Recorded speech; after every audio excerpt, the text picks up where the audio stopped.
Saya, Wati, hidup dalam keluarga yang seharusnya sederhana, namun kini terasa rumit. Bersama suami saya dan anak tirinya, Bagas, saya tinggal di rumah yang awalnya penuh kehangatan. Bagas, seorang pemuda berusia sekitar 20 tahun, adalah anak dari pernikahan pertama suami saya. Sejak awal menikah, saya berusaha menjadi ibu tiri yang baik, mendampingi Bagas dengan penuh perhatian, meskipun saya tahu ia mungkin belum sepenuhnya menerima kehadiran saya. Saya sering memasak makanan kesukaannya, seperti rendang atau ayam goreng, berharap ia merasa nyaman. Namun, ada sesuatu dalam tatapan Bagas yang mulai membuat saya gelisah. Matanya sering mengikuti saya, bukan dengan cara seorang anak memandang ibunya, melainkan dengan sorot yang sulit saya pahami. Awalnya, saya mengira itu hanya perasaan saya, mungkin karena saya masih beradaptasi dengan peran sebagai ibu tiri. Namun, semakin hari, perasaan itu semakin kuat, seolah ada ketegangan tak terucap di antara kami. "Bagas, kamu mau tambah nasi?" tanya saya suatu sore saat kami makan bersama. Ia hanya tersenyum kecil, menjawab, "Iya Bu, makasih." Tapi tatapannya terasa terlalu lama, membuat saya buru-buru mengalihkan pandangan ke piring di depan saya. Kehidupan bersama Bagas memang tidak pernah mudah. Saya tahu ia tumbuh dengan luka karena kehilangan ibu kandungnya, dan saya berusaha memahami perasaan tidak nyamannya. Ketika ia masih kecil, suami saya sering bercerita betapa sulitnya Bagas menerima perubahan dalam keluarga. Saya berpikir, mungkin itu sebabnya ia kadang bersikap tertutup atau canggung di sekitar saya. Namun belakangan ini, sikapnya berubah menjadi sesuatu yang lebih membingungkan. Ia sering berada di dekat saya tanpa alasan yang jelas, seperti saat saya sedang menyapu lantai atau mencuci piring. "Bu, lantainya udah bersih banget, kayak cermin," katanya suatu hari. Suaranya terdengar santai, tapi ada nada aneh yang membuat saya merinding. Saya mencoba menanggapinya dengan ringan. "Haha, iya biar rumah nyaman, Bagas." Namun dalam hati, saya bertanya-tanya, mengapa ia harus mengomentari hal-hal kecil seperti itu? Saya mulai merasa bahwa kehadirannya di sekitar saya bukan sekedar kebetulan. Ada sesuatu dalam caranya berbicara, cara ia memandang saya yang membuat saya merasa seperti sedang diamati, bukan sebagai ibu, tetapi sebagai sesuatu yang lain. Penampilan saya memang sering menjadi perhatian. Saya menjaga tubuh saya tetap bugar dengan olahraga rutin, seperti yoga di halaman belakang atau jogging di pagi hari. Bukan karena saya ingin dipuji, tetapi karena saya percaya menjaga kesehatan adalah bagian dari tanggung jawab saya sebagai istri dan ibu. Namun, saya mulai menyadari bahwa Bagas memperhatikan saya dengan cara yang tidak biasa. Setiap kali saya melakukan peregangan di halaman, saya bisa merasakan matanya mengikuti setiap gerakan saya dari jendela ruang tamu. Suatu pagi, saat saya sedang melakukan yoga, ia tiba-tiba muncul di pintu belakang. "Bu, yoganya bikin ibu kelihatan lincah banget," katanya sambil tersenyum lebar. Saya tersenyum kaku, mencoba menutupi rasa tidak nyaman. "Terima kasih Bagas, ini cuma olahraga biasa kok," jawab saya. Berharap ia segera pergi. Tapi ia tetap berdiri di sana, seolah menikmati pemandangan. Saya buru-buru menyelesaikan sesi yoga saya dan masuk ke dalam. Merasa jantungan saya berdetak lebih cepat dari biasanya. Ada perasaan aneh yang mulai merayap di hati saya, seolah saya tidak lagi aman di rumah sendiri. Perilaku Bagas semakin sulit diabaikan. Ia mulai mencari alasan untuk berada di dekat saya, bahkan untuk hal-hal kecil. Suatu hari saat saya sedang menyiapkan makan malam di dapur, memotong sayuran untuk sop, ia tiba-tiba masuk dan berdiri di samping meja. "Bu, ibu masak apa hari ini? Baunya enak banget," katanya, tapi matanya tidak tertuju pada panci di depan saya. Saya merasa bulu kuduk saya berdiri, tapi saya berusaha tetap tenang. "Cuma sop biasa, Bagas." "Kamu suka sop kan?" tanya saya, berusaha mengalihkan perhatiannya. Ia mengangguk, tapi tetap tidak bergerak. hanya memandangi saya dengan tatapan yang membuat saya ingin segera meninggalkan dapur. "Iya, Bu. Apapun yang Ibu masak pasti enak," jawabnya dengan nada yang terdengar terlalu akrab. Saya tersenyum tipis, berusaha menutupi rasa gelisah, lalu buru-buru mencari alasan untuk menyelesaikan pekerjaan saya. Dalam hati saya mulai bertanya, apakah ini cuma imajinasi saya, atau ada sesuatu yang benar-benar salah dengan sikap Bagas? Ketegangan itu semakin terasa ketika Bagas mulai melontarkan godaan yang lebih terbuka. Suatu malam, saat kami sedang makan bersama, ia tiba-tiba berkomentar, "Bu, Ibu kok selalu kelihatan seger ya, kayak nggak pernah capek?" Saya terkejut, mencoba menanggapinya dengan santai. "Haha, Bagas, Ibu juga manusia biasa kok, pasti capek juga." Tapi tatapannya tidak berhenti, seolah ada makna lain di balik kata-katanya. Suami saya, yang duduk di seberang meja, tidak menyadari apa-apa, sibuk dengan ponselnya. Saya merasa sendiri dalam ketegangan ini, seolah tidak ada yang bisa memahami apa yang saya rasakan. Saya mencoba mengabaikan perasaan itu, berpikir mungkin Bagas hanya sedang bercanda. Namun di dalam hati, saya tahu ini bukan candaan biasa. Ada sesuatu yang salah, dan saya mulai merasa terjebak dalam situasi yang tidak saya inginkan. Saya ingin berbicara dengan suami saya, tapi saya ragu. Bagaimana jika ini hanya kesalahpahaman? Tapi setiap kali Bagas memandang saya dengan cara itu, saya merasa semakin sulit untuk menganggapnya sebagai hal sepele. Saya hanya ingin rumah ini kembali menjadi tempat yang nyaman. Tapi, entah bagaimana, kehadiran Bagas mulai mengubah segalanya. Kehidupan di rumah ini semakin terasa seperti berjalan di atas tali tipis. Saya, Wati, mulai merasakan ketidaknyamanan yang semakin dalam setiap kali berhadapan dengan Bagas, anak tiri saya. Awalnya, saya berusaha menganggap tingkah lakunya hanya sebagai kekeliruan seorang pemuda yang sedang mencari perhatian. Tapi kini godaan dan tatapannya yang tidak pantas membuat saya merasa terpojok. Suatu sore, saat saya sedang menyiram tanaman di taman belakang, Bagas muncul di pintu belakang, bersandar di kusen dengan senyum yang sulit saya artikan.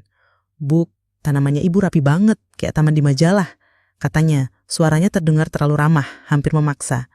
Saya menoleh sekilas, berusaha tetap fokus pada tanaman. "Terima kasih Bagas, ini cuma hobi biasa," jawab saya singkat, berharap ia segera pergi. Tapi ia malah melangkah mendekat, berdiri terlalu dekat hingga saya bisa merasakan ketegangan di udara. Saya buru-buru mengakhiri pekerjaan saya dan masuk ke dalam. Jantungan saya berdetak kencang. Dalam hati, saya bertanya-tanya, mengapa ia terus mencari cara untuk berada di dekat saya? Saya merasa seperti sedang diawasi, dan itu membuat saya semakin gelisah, seolah rumah ini bukan lagi tempat yang aman bagi saya. Rasa canggung itu semakin kuat setiap kali saya berinteraksi dengan Bagas. Saya berusaha menjaga suasana tetap normal, berbicara dengannya seperti biasa, tapi setiap kata yang keluar dari mulutnya terasa seperti memiliki makna lain. Suatu pagi, saat saya sedang menjemur pakaian di halaman, Bagas tiba-tiba muncul dengan secangkir kopi di tangan. "Bu, Ibu nggak capek jemur pakaian pagi-pagi gini? Biar aku bantu," tawarnya, tapi matanya tidak lepas dari saya, menelusuri setiap gerakan saya dengan cara yang membuat bulu kuduk saya berdiri. Saya menggeleng cepat, berusaha tersenyum untuk menutupi rasa tidak nyaman. "Nggak usah Bagas, ini cepet kok. Kamu mending sarapan dulu," kata saya, berusaha mengalihkan perhatiannya. Tapi ia tetap berdiri di sana, memandangi saya dengan tatapan yang terasa seperti menembus. Saya merasa seperti sedang berusaha melarikan diri dari bayangan yang terus mengikuti. Setiap kali ia mendekat, saya merasa ada batas yang semakin kabur, dan saya tidak tahu bagaimana cara menghentikannya tanpa membuat suasana di rumah semakin tegang. Ketegangan itu mencapai puncaknya pada suatu pagi setelah sarapan. Saya sedang mencuci piring di dapur, berusaha fokus pada bunyi air yang mengalir untuk menenangkan pikiran saya. Bagas masuk, mengambil segelas air dari meja, tapi ia tidak segera pergi seperti biasanya. Ia berdiri di samping meja, memandangi saya dengan tatapan yang lebih lama dari yang seharusnya. "Bu, Ibu selalu kelihatan sibuk, tapi tetap aja cantik," katanya tiba-tiba. Suaranya lembut tapi penuh arti. Saya membeku sejenak, tangan saya yang memegang spons berhenti bergerak. Saya menoleh padanya berusaha menjaga wajah saya tetap tenang, meskipun jantungan saya berdetak kencang. "Bagas, cukup. Kamu nggak boleh bicara seperti itu," kata saya. Suara saya tegas tapi bergetar. Ia hanya tersenyum kecil, seolah tidak menganggap serius kata-kata saya. "Loh, kan aku cuma bilang apa adanya, Bu," balasnya dengan nada santai yang membuat saya semakin kesal. Saya buru-buru menyelesaikan pekerjaan saya dan meninggalkan dapur, merasa seperti ada beban berat yang menekan dada saya. Mengapa ia tidak bisa memahami batasan yang seharusnya ada antara kami? Malam itu, Saat kami duduk bersama di meja makan, suasana terasa lebih tegang dari biasanya. Suami saya, seperti biasa, sibuk dengan ponselnya, tidak menyadari ketidaknyamanan yang saya rasakan. Bagas, yang duduk di seberang saya, tiba-tiba berkata, "Bu, ibu kan nggak pernah kelihatan capek ya? Kayak punya energi tak terbatas." Nada suaranya terdengar seperti pujian, tapi ada sesuatu di baliknya yang membuat saya merasa tidak nyaman. Saya menarik napas dalam-dalam, berusaha mengunyah makanan saya dengan tenang. "Bagas, semua orang capek, termasuk ibu. Kamu harus lebih hati-hati dengan kata-katamu," kata saya. Suara saya tegas tapi bergetar. Berharap ia mengerti. Tapi ia hanya tersenyum kecil. "Ibuku cuma bercanda." Saya memandangnya sekilas, melihat senyumnya yang terasa seperti topeng. Dalam hati saya merasa semakin tertekan. Saya ingin berbicara dengan suami saya tentang ini, tapi saya takut ia akan menganggap saya berlebihan. Namun, saya tahu jika ini terus berlanjut, saya tidak akan bisa menjaga ketenangan saya lebih lama lagi. Sikap Bagas yang semakin tidak wajar membuat saya semakin bingung. Saya mulai mempertanyakan apakah saya telah melakukan sesuatu yang salah. Apakah saya terlalu ramah atau terlalu terbuka, sehingga ia salah mengartikan sikap saya. Suatu siang saat saya sedang merapikan ruang tamu, Bagas masuk dan duduk di sofa, memandangi saya dengan tatapan yang membuat saya merasa seperti sedang dihakimi. "Bu, ibu selalu bikin rumah ini kelihatan nyaman ya," katanya. Tapi nada suaranya terasa seperti lebih dari sekedar pujian. Saya berhenti sejenak memegang bantal yang sedang saya rapikan, mencoba menahan diri agar tidak menunjukkan kekesalan. "Terima kasih Bagas, tapi kamu gak perlu bilang gitu terus. Kita cuma keluarga biasa," jawab saya, berusaha menegaskan batasan tanpa terdengar kasar. Ia hanya mengangguk tapi matanya tetap tertuju pada saya, seolah mencari celah untuk melanjutkan percakapan. Saya buru-buru meninggalkan ruang tamu, merasa seperti ada dinding tak terlihat yang semakin menutup ruang gerak saya. Saya tahu saya harus melakukan sesuatu, tapi saya masih bingung bagaimana caranya menghadapi Bagas tanpa menghancurkan keharmonisan keluarga yang sudah rapuh ini. Hari-hari di rumah ini semakin terasa seperti ujian yang tak kunjung usai. Saya, Wati, merasa seperti berjalan di tepi jurang setiap kali berhadapan dengan Bagas. Sikapnya yang terus melampaui batas membuat saya semakin sulit menjaga ketenangan. Suatu siang, saat saya sedang merapikan meja makan setelah makan siang, Bagas mendekat dengan langkah pelan, wajahnya tampak serius. "Bu, aku tahu aku salah, tapi aku nggak bisa bohong soal perasaanku," katanya tiba-tiba. Suaranya rendah dan penuh emosi. Saya menoleh, jantungan saya langsung berdetak kencang. "Bagas, stop! Kamu harus menghormati posisiku sebagai ibu tirimu. Kita nggak bisa bicara soal ini," jawab saya tegas mencoba menahan getar di suara saya. Tapi ia melangkah lebih dekat, membuat saya mundur secara insting. "Aku cuma ingin ibu tahu, aku nggak main-main," lanjutnya. Matanya penuh harapan yang salah arah. Saya merasa panas dingin, tubuh saya kaku. Saya buru-buru memalingkan muka, berusaha mengalihkan perhatian dengan merapikan piring. "Bagas, cukup. Kembali ke kamarmu," kata saya, suara saya hampir pecah. Ia akhirnya mundur, tapi tatapannya meninggalkan beban berat di hati saya. Saya merasa seperti kehilangan kendali atas rumah yang seharusnya menjadi tempat perlindungan saya. Malam itu, ketegangan mencapai puncak yang tak pernah saya bayangkan. Suami saya sedang dinas keluar kota, meninggalkan rumah yang terasa lebih sepi dan mencekam. Saya memutuskan untuk beristirahat lebih awal, berharap bisa menenangkan pikiran dengan membaca buku di kamar. Tiba-tiba, pintu kamar saya terbuka perlahan, dan Bagas berdiri di ambang pintu. Wajahnya campuran antara tekad dan keraguan. "Bu, kita perlu bicara," katanya, suaranya lebih dalam dari biasanya. Jantungan saya berdetak kencang, tangan saya gemetar memegang buku. "Bagas, ini bukan waktunya.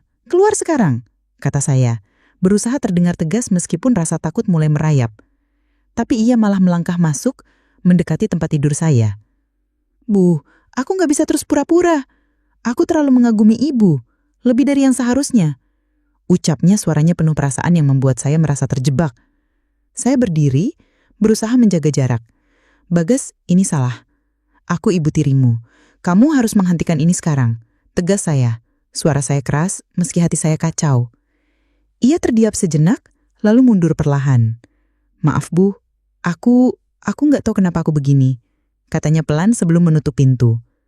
Saya terduduk di tepi ranjang, nafas saya tersengal-sengal, pikiran saya berputar-putar. Bagaimana bisa situasi ini menjadi begitu buruk? Keesokan harinya, saya tahu saya tidak bisa terus membiarkan ini.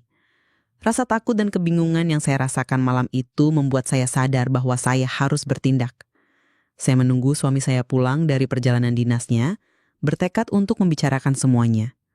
Saat ia tiba, saya mengajaknya duduk di ruang keluarga, jauh dari Bagas. "Mas, aku perlu bicara. Bagas, dia sudah melampaui batas. Aku merasa sangat tidak nyaman dengan sikapnya," kata saya. Suara saya bergetar karena cemas. Suami saya mengerutkan kening. Wajahnya menunjukkan kejutan. "Maksudmu apa, Wati? Apa yang dia lakukan?" tanyanya, nadanya penuh kekhawatiran. Saya menjelaskan dengan hati-hati, menceritakan tatapan, komentar, dan kejadian malam sebelumnya tanpa menghakimi Bagas terlalu keras. "Aku nggak tahu bagaimana menghadapi ini sendirian, Mas," lanjut saya, merasa beban di dada saya sedikit terangkat. Suami saya mengangguk, wajahnya serius. "Aku akan bicara dengannya. Kita harus selesaikan ini dengan baik," katanya, tangannya memegang tangan saya untuk menenangkan. Saya merasa sedikit lega, tapi kekhawatiran masih menggelayuti pikiran saya, takut hubungan keluarga ini akan semakin retak. Hari berikutnya, saya memutuskan untuk menghadapi Bagas secara langsung, tapi dengan suami saya di sisi saya. Kami memanggilnya ke ruang tamu, tempat yang terasa lebih aman karena terbuka. Saya duduk di sofa, mencoba menjaga wajah saya tetap tenang meskipun jantungan saya berdetak kencang. "Bagas, kita perlu bicara soal sikapmu," kata saya, suara saya tegas, tapi penuh harapan agar ia mengerti. Bagas menunduk, wajahnya penuh rasa bersalah. "Aku tahu aku salah, Bu.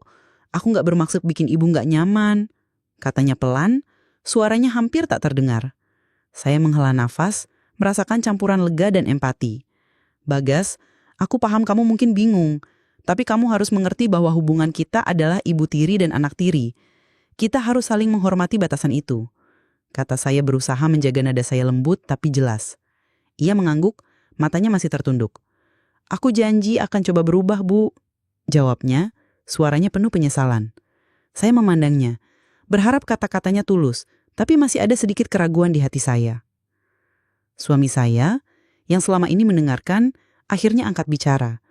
"Bagas, kamu harus menghormati ibu tirimu.